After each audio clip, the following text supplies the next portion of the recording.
lakini hiyo hela imekwama sijui kwa mtu gani ambaye mnemtamka huyo. Kama ameona kama haifai kupewa sisi hiyo hela, mrudishie rais, kwa sababu huu ni unyanyasaji na ubabaishaji mkubwa. Kwanza gharama kwenye vyama, kwa sababu wanaposema taarifa zipelekwe Chutiku, wanatumia watu gharama kuzipeleka hizo taarifa. Wamepeleka zaidi ya mara 5 kutoka mwaka jana, wanapeleka wanarudishwa, wanapeleka wanarudishwa. Hizo hela ni shilingi ngapi sana sana? Mpaka zinaonyesha kama zina mlolongo mrefu. Kumbe nilikuwa naomba wanachama wenzangu humu, mlikuwa mnaonaje? Pengine hatustahiki kupewa hizo hela, zirudishwe kule, kuliko ya kutubabaisha tu kila wakati tunawaza hicho kwamba sijui hela ruzuku. Wanachama wenzetu huko wanajua labda kama zimepigwa na viongozi. Sijajua kama wenzangu kama hiyo amlipati kwa wanachama wanaambia iwezekani, kama rais alitamka na watu walisikia kabisa na kuona. Haya, Bashe mwenyewe ameonekana waziri. Kwa hiyo mbunge, kwa kuwa uko hapa, sisi wananchi wako ndio hayo matatizo tunayoyapata.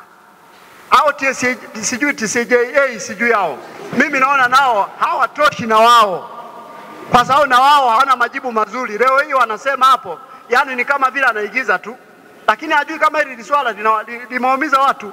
Kwa kweli, mheshimiwa mbunge, majibu ya mwenyekiti wetu, makamu sijui mwenyekiti, kwanza sisi hayajatuingia hata kidogo. Tuwe wazi. Kwanza moja, wanaleta ni uchonganishi kwenye vyama vya msingi kati ya wanachama na wajumbe.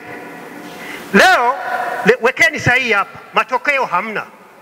Leo andikeni barua hii, matokeo hamna. Kwa kweli, mheshimiwa diwani, sisi tuwe wazi kupitia mkutano huu wa union. Hawa wenzetu tumeshindwa kuwaamini. Tukutume wewe mheshimiwa mbunge. Yawezekana rais haya mambo hayajui. Yawezekana rais anaelewa kabisa kwamba wakulima tayari walikwisha fanya nini? Walikwisha chukua hela. Lakini tukuhakikishie mheshimiwa mbunge, majibu ya hawa jamaa sisi hatuliziki nayo. Tukuombe kama mwakilishi wetu wa jimbo hili, tunataka ufike moja kwa moja kwa rais kwamba bwana, ukitaka kukosa kula za jimbo la Lupa, wanataka kukuchafua hawa jamaa. Kwa kweli kilio chetu kikubwa mheshimiwa mbunge, sisi si watoto wadogo, sisi ni watu wazima. Mpaka wengine ahadi hizi wamekufa na ahadi. Yawezekana labda ni hasira kwamba nilidanganywa hela ya ruzuku. Kumbe mtu alikuwa na matatizo yake. Sasa kichanganya na swala la hela ya ruzuku, mtu hapewi. Tutawaamini vipi? Wamejiandikisha. Yani mpaka leo hii tunazungumza, kuna wengine wamekufa wakiwa na matumaini hii hela watapata. Akaunti za hazikupokea mpaka leo, hatujui nani atakayepokea. Mheshimiwa mbunge, kama ukisema leo ungekuwa huna nauli, itakiwa uende kwa rais ndani ya siku 2 ukaulize, nimetoka Chunya, wanahitaji fedha huku iliko kwama. Kwanza shida inaweza kaanziaje? Wewe fikiria, tukiwauliza leo mfuko mnalipa shilingi ngapi, wanasema hawajui, iko kwenye mabano. Hivi haya mabano yataisha lini? Mnatulipa shilingi ngapi NPK kwa mfuko mmoja? Kama wewe hujui, jamani, basi na wewe hautoshi. Mheshimiwa mbunge zaidi ya miaka 3 ruzuku. Ile mwaka huu akasema ruzuku kwenye NPK inatoa. Hatujaipata mpaka leo. Tunaweza tukajichangisha hata leo tukuone umeenda kumuona rais. Hapa wanakatisha. Wewe nenda kamuone rais. Chutiku ya Chunya ilitumia mifuko mingapi? Ile bilioni 10 na ngapi tuigawanye? Hesabu si mnayo, hebu tuambieni NPK tunawadai shilingi. Tunaweza kama tunagombana ila mlishamaliza. Bodi ya Chutiku ilipokea barua yenye kumbukumbu namba TCJE TFRA /1 volume 1/10 ya mawasiliano.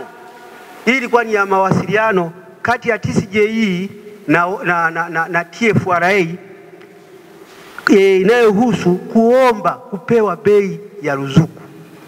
Yani, kwa hiyo ndio maana hata kwenye taarifa yetu tumeeleza kwamba jamani, mpaka sasa hivi bei haitambuliki hata na TCJE wenyewe.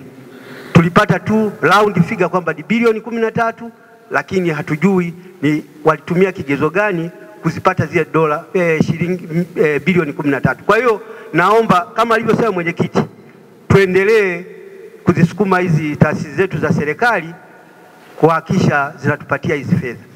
Hizi zilikuwa ni taarifa za, kwa maana ya kuomba taarifa ni kutoka TFC wala sio TCJE. Sisi kama ni wakulima, ndio mara ya kwanza tulipoambiwa kwamba tuandae taarifa mara ya kwanza, tumeandaa taarifa hiyo tukawa tumepeleka, lakini tukaambia kwamba kuna baadhi ya taarifa ambazo bado hazijakaa sawa, tukaomba kwa mara nyingine, tumepeleka. Kwa hiyo Mheshimiwa Mbunge, kama jinsi alivyokuwa amesema mjumbe mwenzangu, ninaposema hapa fedha sio kwamba iko TCCIA au iko ushirika. Fedha bado haijaingia ushirika, fedha bado iko TFRA. Kwa hiyo tuombe kwa shida tulizokuwa nazo wakulima, tusaidiwe hiyo fedha ingie kwenye ushirika, iwahi kufika mapema kwa wakulima. Ili kwamba mwenzangu aliyesema, mimi ni mjumbe mwenzangu wa bodi ya TCCIA, tumekabidhiwa hundi tarehe 29 tu, hundi ya mfano tarehe 29 Januari, na sisi ni wakulima, na hii hela kama ni kero, tunaopata shida sana ni sisi. Tumeiomba kweli kweli, kilichobaki ni TFRA kutukabidhi TCCIA. Bado hilo zoezi hawajakabidhi hela TCCIA. Wakishakabidhi TCCIA, sisi tuko tayari, yule aliye tayari tumlipe. Tatizo liko TFRA ambayo tulikuwa naomba Mheshimiwa Mbunge hata kupitia utusaidie kusukuma. Kwa kawaida tuseme tu ukweli, kutokana na mazingira ya wanachama wetu kule, taarifa tunazoombwa kila siku ni zile zile ambazo tumeendelea kuzitoa wakati wote. Kama TFRA wanaona upo muundo ambao ndio unahitaji kutoa hizo pesa, watuletee vyama ili tufanye, tusiendelee kusumbuka. Wakulima wale wanachohitaji sasa hivi ni pesa, sio kuendelea kusaini karatasi tena. Maana yake anachokisema Mheshimiwa Mbunge, kwa kuwa sasa tunaamini hiyo TFRA ni taasisi ya serikali, tunaomba tupate pesa. Wale wakulima wanachotaka ni pesa. Wanajua kabisa Mheshimiwa Rais amewapa pesa. Nani anakwamisha? Hawamjui. Kwa wao wanahangaika na viongozi wao wa ushirika. Na kwa kuwa tumeendelea tukiwasainisha leo, kesho wanapata pesa, wanatuuliza kila siku. Sasa hawana taarifa mpya. Mheshimiwa Mbunge, hilo ni tatizo ambalo tunaweza kusema sasa, kama ni taasisi ya serikali, inawezekana sisi kama ushirika hatuwezi kuforce, hatuwezi kuiamuru. Kama wewe mbunge una nafasi ya kuonana na wakuu ambao wanaweza kuforce hiyo taasisi iweze kutulipa hela. Tulishaanza kutengeneza chutiku hizi hesabu, tulishaanza kutengeneza toka mwaka jana mwezi wa 7. Tukiwa kwenye mkutano wetu Sudi, tukaelekezwa tutengeneze mkeka, tukautengeneza mkeka. Na hata walipokuja kwenye marekebisho hakuna taarifa mpya. Meneja shughuli anaweza, meneja chuti kwa anaweza akasema hatuna taarifa mpya, taarifa ni zile zile. Wanataka pesa zao za ruzuku ambazo Mheshimiwa Rais amewapa, hawana mjadala. Hizi story nyingi wameshasikia, lakini sasa wanataka pesa zao za ruzuku, hakuna mjadala tena. Fedha kwa kuwa serikali ilishatoa, zipo kwenu, hizi fedha walipwe, na wale wengine wenye changamoto muendelee kuwashughulikia taratibu. Kwa sababu tukiendelea kusubiri, leo mnazungumza kwamba jambo hili litafikia mwezi wa 4 mwanzoni litakuwa limekamilika, lakini hizi habari tulizipata toka mwaka jana. Niombe kwa kuwa makamu huko hapa, ukakae na viongozi wa wenzio huko, mjadiliane ndani ya muda mfupi fedha za wakulima waweze kulipwa. Mama Samia alishamaliza kazi yake, yeye fedha alishatoa kupitia kwa waziri wa kilimo Mheshimiwa Bashe.